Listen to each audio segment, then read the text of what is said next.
let's take a look at the framework on the 2011 Hino trucks. We have one of the strongest frames in the industry.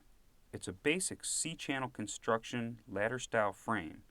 In terms of durability ratings, the tensile frame strength of the Hino's medium-duty trucks is 90,000 psi, except for the 358 that comes with a standard 120,000 psi frame.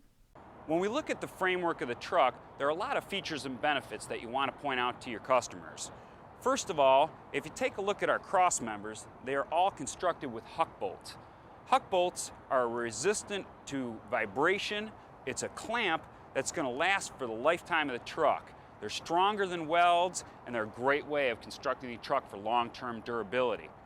We also have laser cut holes throughout the frame instead of drilled holes, and those are going to contribute to less corrosion and more precision. In terms of some of the other features, all of our frames are powder coated, and powder coating is a process that's baked on for durability, so it's going to be chip resistant and it's going to help our frame stay more corrosion resistant for the lifetime of the truck. If we take a look at our suspensions and axles on the truck, all of our suspensions are made from Hendrickson. Hendrickson does a great job with our suspensions. We have a variety of different options on our Hino trucks. When we start off with our basic truck, we have a tapered leaf spring suspension with an auxiliary helper. That's going to do a great job of providing a decent amount of weight capacity depending on what your ratings are for different types of loads.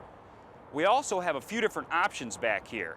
This particular suspension is a Hendrickson Comfort Air suspension, which is great for certain applications like furniture moving, electronics, and other fragile loads. Hendrickson's been around for a good long time. They started building suspensions almost 100 years ago, and currently they provide almost 75% of the tapered leaf springs for the medium-duty market. So they do a great job of providing a durable, long-lasting product for Hino.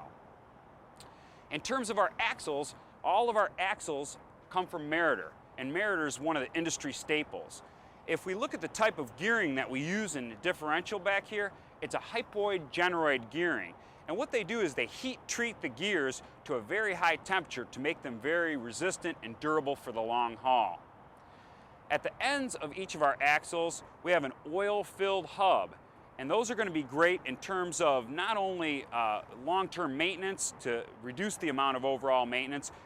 In terms of the wheels and tires, Bridgestone provides all of our tires on the trucks.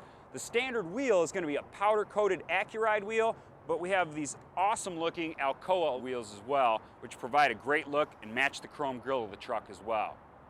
Moving up the framework, one of the new options for 2011 is going to be our clean chassis option.